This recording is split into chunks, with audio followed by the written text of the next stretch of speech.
Hello everyone, welcome again. Part two में आपका फिर से स्वागत है। Blood relation SSC previous year questions part two. पिछली क्लास में हमने पार्ट वन किया था, ब्लड रिलेशन के क्वेश्चंस थे। सो आज उसी चीज़ को हम पार्ट को कंटिन्यू करते हैं पार्ट टू में। सो देखते हैं कि और हमारे पास क्वेश्चंस कैसे कैसे आ रहे हैं। ठीक है बच्चों, तो हम ट्राई करते हैं कि क्वेश्चंस को और प्रैक्टिस में लाएं, जिससे कि ज़्यादा से ज़्यादा हम क्वेश्चंस को करें और हमारे जो एग्जाम में अगर क्वेश्चन आए वैसे तो हमें पता हो कि किसका रिलेशन किसके साथ कैसा होता है। तो प्रीवियस क्लास में हमने बहुत सारे रिलेशंस पढ़े, जैसे नीस का पढ़ा हमने क्वेश्चंस के थ्रू, ग्रैंडफादर, फादर। तो आज भी वही रिलेशंस हैं, क्योंकि हमारी क्या फैमिली में यही रिलेशंस होते हैं, तो यही रिलेशंस हमारे आसपास घूमते रहेंगे। सो क्वेश्चंस के बेस पे हमें देखना है कि कैसे हमें आंसर करना है। तो पिछली क्लास में भी हमने कुछ सीखा था कि ऑप्शंस के थ्रू हमें आंसर कैसे करना है।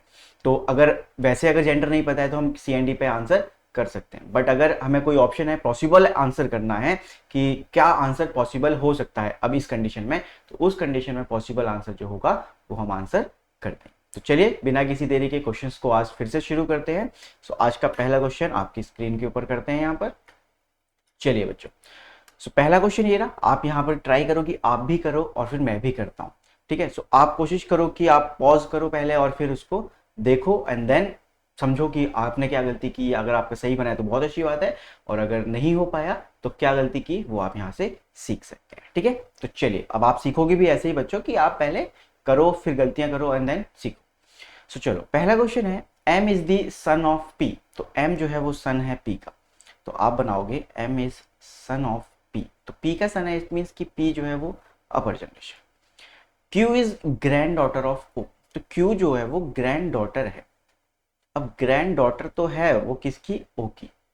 ठीक है, अब यहाँ पे मुझे नहीं पता कि यहाँ पे कौन है, मेल है या फीमेल है, बट वो ग्रैंड डॉटर, जैसे हमने प्रीवियस क्लास में पढ़ा था कि ग्रैंड फादर आंसर आ रहा था, मदर की साइड से हो चाहे फादर की साइड से हो, वो ग्रैंड फादर ही कहला रहा था। ठीक है, चलिए ओ हु इज, हु आ गया ना। अब हु जो आया है वो ओ के लिए होगा, राइट। तो आगे की लाइन जो है वो ओ के लिए बोली गई। O who is the husband of P. तो अगर हस्बैंड ऑफ पी है तो पी जो है वो उसकी वाइफ हो जाएगी, राइट। तो ये यहां पर है।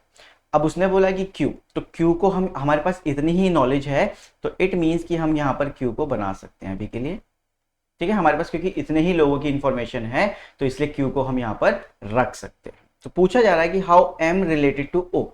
तो M related to O, M क्या है, एम इसका सन है। क्यू को मैंने रख लिया है, बट हम इसको मतलब ऐसे मान लिया है कि क्यू यहाँ पे होगा, बट 100% श्योरिटी मुझे यहाँ पर नहीं है। ठीक है, so how M related to O. तो एम क्या है ओ के लिए, तो एम क्या है, मेल है। तो मेल है तो इसका मतलब डॉटर तो नहीं हो सकता, मदर भी नहीं हो सकता। अब फादर जो है वो ऊपर की जनरेशन में होता है, मतलब ओ फादर है, एम नहीं। तो एम क्या है, सन है। तो अगर हम इसको उल्टा कर दें कि how O related to M, then it will be father. तो ओ क्या है, वो फादर है। ठीक है, चलिए नेक्स्ट क्वेश्चन देखते हैं बच्चों। इसमें हमसे बोला गया है कि x and y are brothers. x और y जो है वो एक दूसरे के भाई हैं। तो x और y दोनों मेल होंगे, ये 100% श्योरिटी है। x एंड y जो है वो दोनों आपस में भाई होंगे। r is the father of y। r father, it means upper generation. तो r is the father, father है तो इसका मतलब हमें मेल वो बनाने हैं, राइट। आगे बोला S is the brother of T. तो एस के बारे में पता है ना, टी के बारे में पता है। तो S is the brother of T, आपने रफली लिख लिया। ठीक है, बाद में आपको जैसे ही कनेक्शन मिलेगा आप बना लो। And maternal uncle of X, and की बात हुई है, इसका मतलब एस की बात हुई है, तो S is the maternal uncle of x. अब मेटरनल अंकल होता है, देखो यहाँ पे बना के दिखाता हूं मैं कि S is the maternal uncle. Uncle है ये तो ठीक है, मेटरनल अंकल है, इट मीन्स कि मम्मी के भाई है, एक्स की मम्मी के भाई है। तो इसका मतलब है कि R is married to someone, R is married to someone, और उसका जो भाई है वो एस है, उसका जो भाई है वो एस है, राइट। ये बात हमें समझ में आती है। ठीक है, ठीक है। What is T to R. तो अब यहाँ पर जो है वो टी हो जाएगा, जैसे कि आपको समझ में आ ही रहा है कि इतने ही लोगों की इंफॉर्मेशन है तो टी यहाँ पे आना चाहिए, क्योंकि एस और टी क्या है, एक दूसरे के सिबलिंग भी है। पूछा जा रहा है कि what is T to R. तो टी क्या है आर के लिए, तो आप देख पा रहे हो कि दोनों मैरिड कपल है, T and R is a married couple. So T is a female, तो टी क्या हो जाएगी उस रिलेशन में, वाइफ हो जाएगी। तो T is wife to R, right. चलिए नेक्स्ट क्वेश्चन देखते हैं। ए इज बीज सिस्टर, तो A is B's sister, right. C is B's mother, तो सी इसकी भी मदर है, ठीक है। डी इज सीज फादर, तो डी इसके फादर हैं। ई इज डीज मदर, तो ई यहां पर और आ गए, राइट। चलिए आगे बढ़ते हैं। Then how A related to D, तो ए क्या होगा, ए इज ग्रैंड डॉटर। तो सिमिलर क्वेश्चन प्रीवियस क्लास में भी था, ठीक है। तो सिमिलर चीजें आपके एसएससी सीजीएल में आती रहती है, तो आपका आंसर हो जाएगा ग्रैंड डॉटर। तो ए इज ग्रैंड डॉटर। चलिए A is father of B and C, अब बी और सी दोनों का फादर है। उसने बोला कि ए इज फादर, फादर है इट मीन्स हम मेल बना देंगे, of B and C, B और सी दोनों का ही वो फादर है। अगर वो दोनों का ही फादर है तो इट मीन्स कि बी और बी और सी क्या हो जाएंगे, फिर एक दूसरे के सिबलिंग हो जाएंगे बच्चों, ठीक है। B is son of A, अब बी इसने बोल दिया कि बी जो है वो सन है, तो अगर बी सन है तो B is a male, right. But C is not the son, अब उसने डायरेक्टली तो नहीं बोला कि C is daughter of A, but उसने ये बोल दिया कि जो सी है वो उसका सन नहीं है।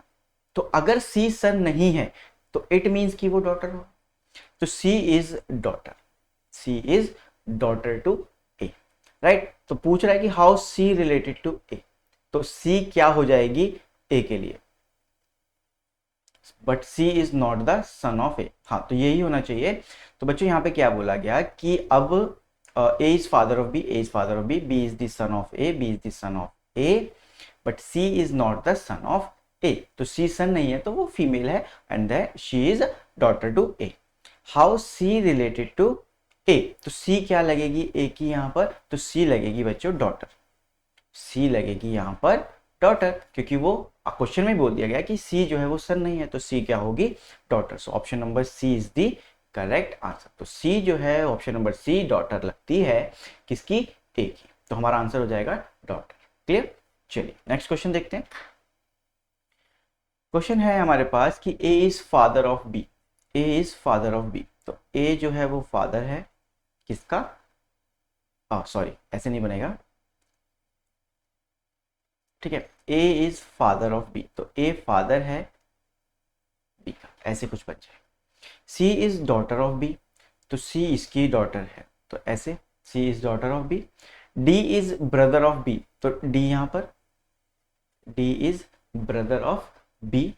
ई is the son of A, अब देखो ई सन है, अगर ई सन है तो ई यहां पर, क्योंकि इनका सिबलिंग ही होगा, बी और डी का वो सिबलिंग होगा, अगर ए का ही है तो ए के 3 बच्चे हैं, ई बी एंड डी, तो ई उसका सन है, ऐसा हमें बताया गया है।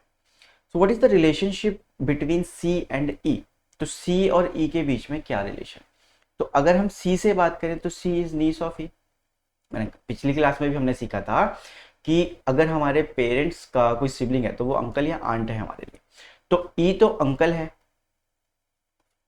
और ये नीस है, अगर इन दोनों का रिलेशन देखा जाए तो अंकल और नीस वाला है, ई और सी का। डी और सी का भी बोले तो भी वही है, बट यहाँ पे सी और ई के लिए पूछा गया, तो सी क्या है, सी इज अ नीस, तो नीस इस ऑप्शन में है, राइट, ठीक है। और ई क्या है, अंकल है, तो अंकल भी है यहाँ पर, so option number C is the correct answer. तो हमें दोनों का रिलेशन पूछ लिया कि एक दूसरे से वो कैसे रिलेटेड है, तो अंकल एंड नीस या नीस एंड अंकल, तो इस पर डिपेंड करता है आपका कि अगर ई पहले होता तो हम अंकल पहले लिख लेते और सी अगर बाद में होता तो हम वहां पर नीस लिख लेते, तो इस चीज पे वो डिपेंड करता है। तो यहाँ पे था सी एंड ई, तो हमने कर दिया नीस एंड अंकल, ठीक है बच्चों।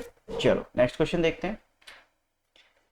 इफ, अब यहाँ पे क्वेश्चंस को समझते चलना। If P is husband of Q, तो इफ लिख दिया है बट वो कह रहा है कि P is husband of Q है, सो पी इज हस्बैंड, तो पी इज हस्बैंड, तो P is a male member and Q is wife to P, Q is wife to P, and R is mother of S, तो R जो है वो S की mother है, तो ये चीज अभी मैं बना नहीं सकता, मैं इसको अंडरलाइन कर लेता हूं, एस एंड क्यू, ठीक है। अब क्यू की बात आ गई तो यहाँ पे बन सकता है R is mother of S and Q, तो क्यू की मदर है तो और एस की भी है, तो एस की भी अगर ये मदर है बच्चों तो इट मीन्स कि एस और क्यू दोनों सिबलिंग होंगे, तो एस यहां पर आ जाएगा, राइट, एस यहां पर आ जाएगा।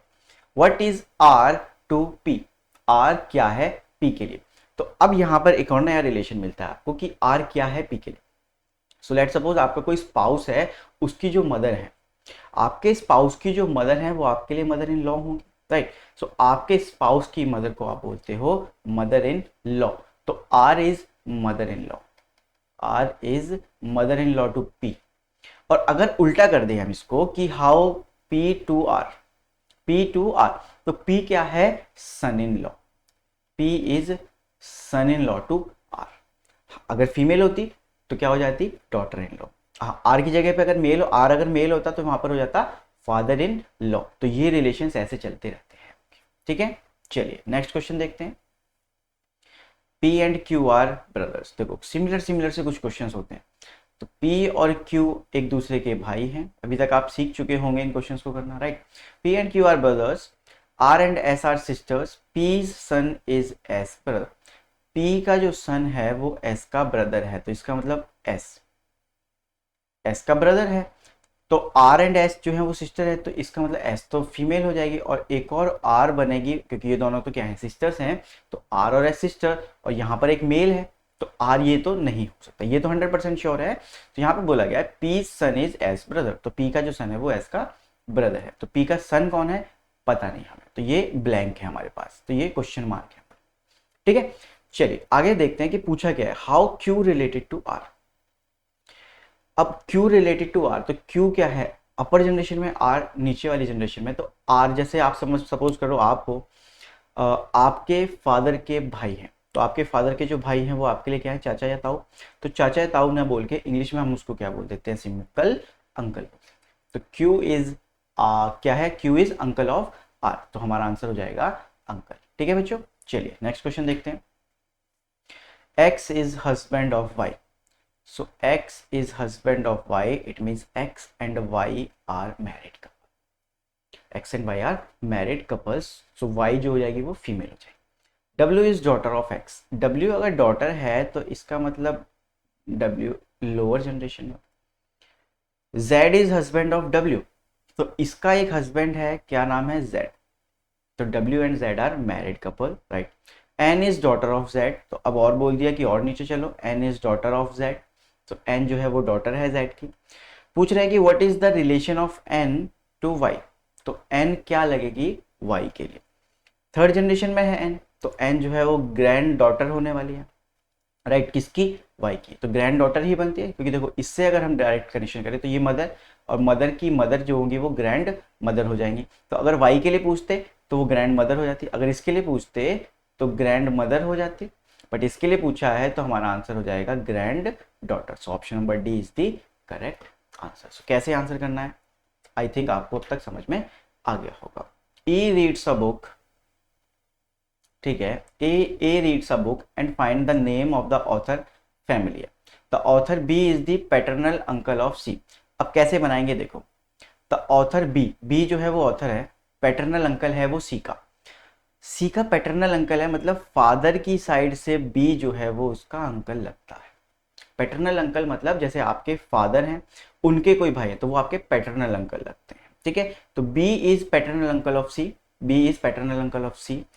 सी इज डॉटर ऑफ ए, तो सी जो है वो ए की डॉटर है, तो सी जो है ए की डॉटर है, तो आप ए को यहीं पे माने, ठीक है। तो ए, क्योंकि हमारे पास इतनी ही इंफॉर्मेशन है तो हम इतना ही मान के चलेंगे, ठीक है। तो पूछ रहा है कि how be related to A, तो बी क्या बन जाएगा, तो बी और ए का क्या रिलेशन है, they are brother to each other, वो दोनों एक दूसरे के भाई लगते हैं। तो A answer is the correct answer. तो A is brother of B, B is brother of A, तो दोनों साइड से हम आंसर क्या कर देंगे, ब्रदर, ठीक है बच्चों। चलो नेक्स्ट क्वेश्चन देखते हैं। कह रहा है कि A's mother is sister of B. A की जो मदर है, ए की जो मदर है वो बी की सिस्टर है, इसका मतलब बी और जो ए की मदर है वो सिबलिंग है। एंड मतलब किसके लिए, आगे बढ़ते हैं। And she has a daughter C, किसके लिए, mother, A's mother is sister of B, and mother की ही बात चल रही है, ए की मदर की बात। शी हैज अ डॉटर, तो ए की मदर जो है उसको एक डॉटर है, तो इसको एक डॉटर भी है। अब पता नहीं ए ही है या नहीं, आगे की इंफॉर्मेशन से पता चलेगा। अगर इतनी ही इंफॉर्मेशन तो ए को ही डॉटर मानना जाएगा। ए हैज अ डॉटर सी, तो सी बता दिया है तो यहाँ पर सी आ जाएगा। ठीक है, and she has a daughter see who is 21 years old, ठीक है, कितने भी साल की हो हमें कोई मतलब नहीं, 21 ईयर ओल्ड। तो हाउ बी रिलेटेड टू सी, तो बी क्या लगेगी सी के लिए, हाउ बी रिलेटेड टू सी। तो देखो अब बी और बी का जेंडर तो हमें पता नहीं है, तो सिंपल सा एक बात हो सकती है कि हमें जेंडर नहीं पता तो हम सी एंड डी कर सकते हैं, बट अगर ऑप्शंस में है तो ऑप्शंस के थ्रू कैसे जाएंगे। अंकल हो सकता है, ठीक है, maternal uncle, yes it is possible. अब देखो इसके लिए ये अंकल या मैटरनल अंकल दोनों में से कुछ भी बात हो सकती है, बट हमें पता है कि मम्मी की साइड से है, ये मम्मी की साइड से होगा, तो हमारा आंसर क्या हो जाएगा, मैटरनल अंकल, क्योंकि वो मम्मी की साइड से बनने वाला है रिलेशन, तो इसलिए हम उसे मैटरनल अंकल पे फोकस करेंगे। प्रीवियस क्लास में मैंने आपको बताया था कि अगर अंकल आ रहा है और एक मैटरनल अंकल या पैटर्नल अंकल जो भी आ रहा है, तो हम उसको ज़्यादा कहेंगे क्योंकि वो ज़्यादा हमारा एक्यूरेट आंसर है। तो हमारे पास पता है यहाँ पर कि मदर की साइड से हमारे पास कोई रिलेशन आएगा, देखो नीस तो नहीं हो सकता क्योंकि वो अपर जनरेशन में, डॉटर भी नहीं हो सकता अपर जनरेशन में, अंकल या मैटरनल अंकल में से कोई बात हो सकती थी, तो अब अंकल भी हो सकता है हमने मान लिया, और मैटरनल अंकल हम इसलिए बोल रहे हैं आंसर क्योंकि देखो मदर की साइड से कोई रिलेशन बनेगा तो वो मैटरनल रिलेशन ही बनने वाला है, अंकल बने चाहे आंट बने वो मैटरनल ही बनने वाला है, तो इस कंडीशन में जो मेरा आंसर है वो मैटरनल अंकल हो जाएगा। ठीक है बच्चों, so that's it for today's class. So I hope कि आपको ब्लड रिलेशन अच्छे से समझ में आ रहा होगा, ठीक है, प्रीवियस ईयर क्वेश्चंस आपको अच्छे से समझ में आए होंगे। सो आगे भी एक दो क्लास और देखते हैं कि अगर हमें ब्लड रिलेशन की करनी चाहिए या नहीं, तो तब तक अपना ध्यान रखें, थैंक यू।